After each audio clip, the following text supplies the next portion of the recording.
ছি ছি ছি রে ননি ছি ছি ছি ছি রে ননি ছি। ଆଜିକାଲି ଏଇ ଗୀତଟା ବହୁତ ହି ଭାଇରାଲ, କିନ୍ତୁ ଆପଣମାନେ ଜାଣିନଥିବେ ଏଇ ଗୀତ କେବେ ଆସିଥିଲା ଆଉ କେତେ ବର୍ଷ ପରେ ଏଇ ଗୀତ ଭାଇରାଲ ହେଲା।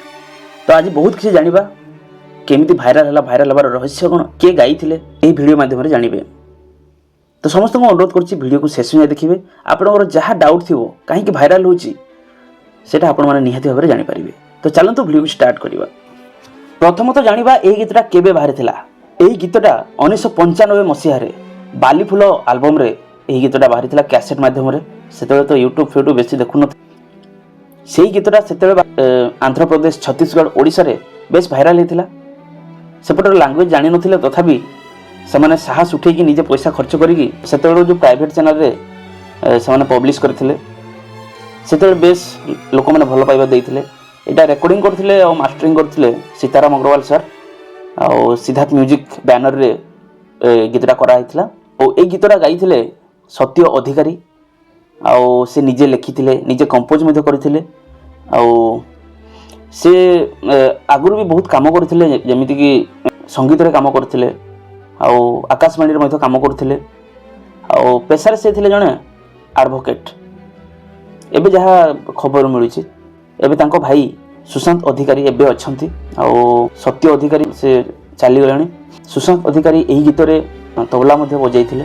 ତାଙ୍କ କହିବା ଅନୁସାରେ ଏହି ଗୀତଟା ସେତେବେଳେ ବହୁତ ଭାଇରାଲ ହେଇଥିଲା, ଆଉ କେହି ବି ଜାଣିନଥିଲେ 2024-25ରେ ଏତେ ମାତ୍ରାରେ ଭାଇରାଲ ହେବ। ହୁଏତ ସେହି ସିଙ୍ଗର ଯେମିତିକି ସତ୍ୟ ଅଧିକାରୀ, ସେ ଯଦି ଏବେ ବଞ୍ଚିଥାନ୍ତେ ସେ ବି ବହୁତ ଖୁସି ହେଇଥାନ୍ତେ। ସେ ସିଙ୍ଗର ଥିଲେ ଦାମନଯୋଡ଼ିର ଜଣେ ବହୁତ ବଢ଼ିଆ ସିଙ୍ଗର, ଆଡ଼ଭୋକେଟ୍ ୱିଥ୍ ମ୍ୟୁଜିକ୍ରେ ବହୁତ ନାଁ କରୁଥିବା। କିଛିଟା ଗୀତ ଗାଇଥିଲେ ଯେଉଁଟାକି ଏଇ ଗୀତଟା ବହୁତ ହି ମାତ୍ରାରେ ଲୋକଙ୍କ ପାଖକୁ ପହଞ୍ଚି ପାରିଥିଲା ଆଉ ଭଲ ପାଇବା ମଧ୍ୟ ଦେଇଥିଲେ। ଚାଲନ୍ତୁ ଜାଣିବା ଏହି ଗୀତର ମିନିଂ କ'ଣ, କାହିଁକି ଭାଇରାଲ ହେଲା।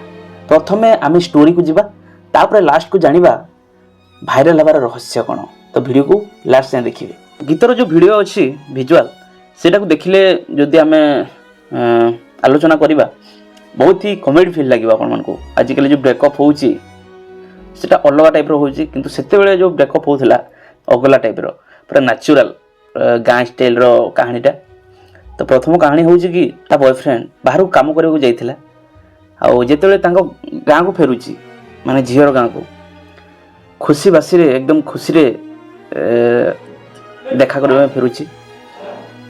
ସେତେବେଳେ ଫୋନ୍ ଫାନ୍ ବେଶୀ ୟୁଜ୍ କରାହେଉନଥିଲା। ସେ ଜାଣିନଥିଲା କି ତାର ବାହାଘର ହୋଇଯାଇଛି, କେତେ ବର୍ଷର ଲଭ୍ କ'ଣ ହେଇଥିଲା। ତ ଫେରିଲା ବେଳକୁ ସେ ଜାଣିପାରିଲାନି ସେ ତା ୱାଇଫ୍, ମାନେ ତା ଗର୍ଲଫ୍ରେଣ୍ଡ ଆଉ କାହାର ୱାଇଫ୍ ହେଇଯାଇଛି। ଗାଁକୁ ଆସିଲା, ତା ଘର ସାମ୍ନାରେ ଦେଖିଦେଲା ହଠାତ୍ ତାଙ୍କ ଘରେ ଏତେ କ'ଣ ଆସୁଛନ୍ତି ଯାଉଛନ୍ତି, ମାନେ ଏସବୁ ଦେଖିକି ହଠାତ୍ କନଫ୍ୟୁଜ୍ରେ କିଛି ଲୋକଙ୍କୁ ପଚାରିଲା ଘଟଣା କ'ଣ। ତାପରେ ସେମାନେ କହିଦେଲେ କି ତାର ଅଲରେଡ଼ି ବାହାଘର। ସେତେବେଳେ ଏଇ ଗୀତଟା ଗାଉଛି। ଆଉ ଗୀତର ମିନିଂ ହେଉଛି କି ଛି ଛି ଛିରେ ନନି ଛି, ମାନେ ତୁ ଆଗରୁ ବହୁତ ଥର କଥା ହେଇଛନ୍ତି, ନିଜେ ବି ଜାଣିଛୁ, ଆମେ ଏତେ ଦିନର ମିଶିଲା ଭିତରେ ତୁ ଏତିକି ଟିକେ ଅପେକ୍ଷା କରିପାରିଲୁନି, ଯାହାକି ଆମେ ମା ବୈଞ୍ଜାରୁଣୀ ଠାକୁରାଣୀଙ୍କ ପାଖରେ ତୁ ବି କଥା ଦେଇଥିଲୁ କି ଆମେ ସାରା ଜୀବନ ସାଥିରେ ରହିବା, ବାହାଘର ହେବ, ବହୁତ କିଛି ହେବ, କିନ୍ତୁ ସେଇ କଥାଟାକୁ ତୁ କାଟିଦେଲୁ ଆଉ ତୁ ବାହା ହେଇଗଲୁ। ତ ସେତେବେଳେ ତାଙ୍କ ଭାଇକୁ ଧକ୍କା ମାରିକି ବାହାର କରିଛନ୍ତି। ଏଇଆ ଅଛି। ସେ ବାହାରକୁ ଯାଇକି କାମ କରିକି ଆସିଲା ପରେ, ମାନେ ତା ଗାଁକୁ ବି ଯାଇଥିଲା, ତା ଗାଁରୁ ଫେରୁଥିଲା ଭିତରେ ତୁ ଏତେ ସବୁ ନ ବୁଝି ନ ସୁଝିକି ବାହା ହେଇଗଲୁ, କଥା ରଖିଲୁନି। ସେଇ ହିସାବରେ ଏହି ଗୀତଟା ଗାଉଛନ୍ତି। ତାଙ୍କ ଭାଇ ସେ ହିରୋଟାକୁ ବାହାର କରିଦେଉଛନ୍ତି ଧକ୍କା ମାରିକି। ସେ ଯେଉଁ ଗୀତଟା ଗାଉଛନ୍ତି ସେ ଜାଣିପାରୁନାହାନ୍ତି, ଝିଅଟା ସେ ଭାବିଲେ କି ନିଜ ଇଚ୍ଛାରେ ବାହା ହେଇଛନ୍ତି, କିନ୍ତୁ ନା, ତାଙ୍କ ଘରେ ବାଧ୍ୟରେ ତାଙ୍କୁ ବାହା କରିଦେଉଛନ୍ତି। କାହିଁକି ନା ତାଙ୍କର ଅଧିକ ଧନ ସମ୍ପତ୍ତି ଅଛି, ସେମାନେ ଧନୀ, ସେଇଥିପାଇଁ ତାଙ୍କୁ ଜୋର ଜବରଦସ୍ତି ବାହା କରିବାକୁ ବାହାରିଲେ। ଆଉ ସେ ଗୀତ ଗାଉଛନ୍ତି କି ତୁ ମୋତେ ମନ ଦେଇଥିଲୁ, କିନ୍ତୁ ତା ଧନ ଦେଖିକି ତାକୁ ବାହା ହେଇଗଲୁ। ମୁଁ ଗାଁରୁ ଆସିବା ଭିତରେ ତୁ ଟିକେ ଆମେ ଯେଉଁ କଥା ହେଇଥିଲେ ସେଇଟାକୁ ପାସରି ଦେଲୁ, ମାନେ ଭୁଲିଗଲୁ ଆଉ ତାର ହେଇଗଲୁ। ସେଇଥିପାଇଁ ଏହି ଗୀତଟା ଗାଉଛନ୍ତି ବାହାଘର ପାଇଁ ଏବଂ ସେଇ ତା ଗର୍ଲଫ୍ରେଣ୍ଡ ପାଇଁ ପାୟଲ, କାନଫୁଲ, ନାକଫୁଲ, ଏମିତି ଗହଣା କିଣିବା ପାଇଁ ସେ ତାଙ୍କ ଜମି ବନ୍ଧା ପକାଇଛନ୍ତି, କିଛି ଜିନିଷ ବିକି ଦେଇଛନ୍ତି ଏବଂ ବାହା ହେବା ପାଇଁ ଘରେ ଛେଳି ମେଣ୍ଢା ଏସବୁ ପାଳିଛନ୍ତି। ଏଇଭଳିଆ ଘଟଣା ସବୁ ହେଇଛି କି ଜମି ତୋ ପାଇଁ ଧନ ସମ୍ପତ୍ତି ବିକିଦେଲି, ଆଉ ଛେଳି ମେଣ୍ଢା ପାଳିଥିଲି ଭୋଜି ପାଇଁ। ଏମିତି ବହୁତ କିଛି ଥିଲା ଯାହାକି ତୋ ପାଇଁ ନଷ୍ଟ ହୋଇଛି। ସେଗୁଡ଼ାକୁ ତୁ ମୋ ହୃଦୟକୁ ଭାଙ୍ଗିଲୁ, ତା ସହିତ ମୋ ଧନ ସମ୍ପତ୍ତିକୁ ବି ମୋଠୁ ଛଡ଼େଇ ନେଲୁ। ମୁଁ ଏବେ କ'ଣ କରିବି? ଏଇ ଗୀତର ମିନିଂ କିଛି କିଛି ବୁଝାଯାଉଛି। ସେତେବେଳେ ପୁରା ଜବରଦସ୍ତ ଲଭ୍ ଷ୍ଟୋରି ଥିଲା, କାହିଁକିନା ଏକଦମ ଟ୍ରୁ ଲଭ୍ ହେଉଥିଲା। ଆଜିକାଲି ତ ସୋସିଆଲ ମିଡ଼ିଆ ଯୁଗ, ମେସେଜରେ ଖେଳ ଚାଲିଛି। ଆଉ ଏଇସବୁ ଘଟଣା ପରେ ସେ ହଠାତ୍ ଦିନେ ଦେଖା କରିବାକୁ ଆସିଛନ୍ତି ତାଙ୍କ ଗର୍ଲଫ୍ରେଣ୍ଡ। ସେ ଦୁଃଖରେ ବସିଥିବା ସମୟରେ ଆସିକି ଦେଖା କଲେ। ସେ ଦୁଇ ଜଣ ବହୁତ ଖୁସିରେ ହକ୍ କରିଥିବା ସମୟରେ ହିରୋଇନ୍ର ଭାଇ ତାଙ୍କ ପଛପଟୁ ଆସି ମୁଣ୍ଡରେ ମାରି ଦେଇଛନ୍ତି। ଏଇଭଳିଆ ସିଚୁଏସନ୍। କାହିଁକି ମାରିଥିଲେ ନା, ତୁ ତ ଆଗରୁ ଯାହାକୁ ଭଲ ପାଉଥିଲୁ ସେଟାକୁ ଭୁଲିବାକୁ ପଡ଼ିବ, କାହିଁକି ନା ଏବେ ଯାହାକୁ ବାହା ହେଇଛୁ ତାକୁ ତା ସହିତ ଘର ସଂସାର କରିବାକୁ ସେ ବାଧ୍ୟ କରୁଛନ୍ତି, ଆଉ ବାଧ୍ୟରେ ଏହି ବାହାଘରଟା କରାହେଇଛି। ହିରୋଇନ୍ ମଧ୍ୟ ଚାହୁଁନଥିଲେ କି ଅଲଗା କାହାକୁ ବାହା ହେବାକୁ, କିନ୍ତୁ ତାଙ୍କ ଘରେ ବାଧ୍ୟରେ।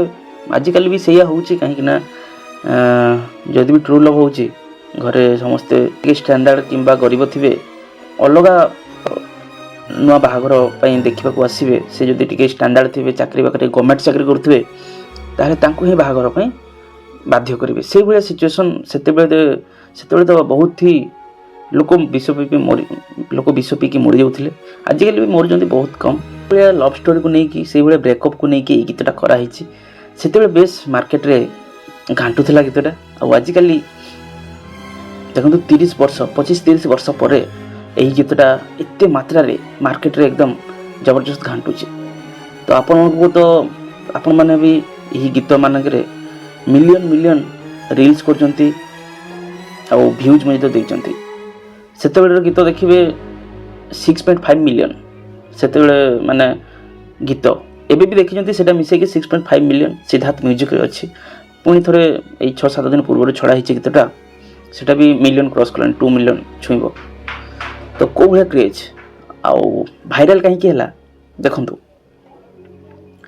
ଭାଇରାଲ ହେବାର ଗୋଟେ ଜିନିଷ ଲଭ୍ ଷ୍ଟୋରି ଦେଖନ୍ତୁ ସବୁବେଳେ ଅଛି, ଆଉ ଆଗକୁ ମଧ୍ୟ ରହିବ।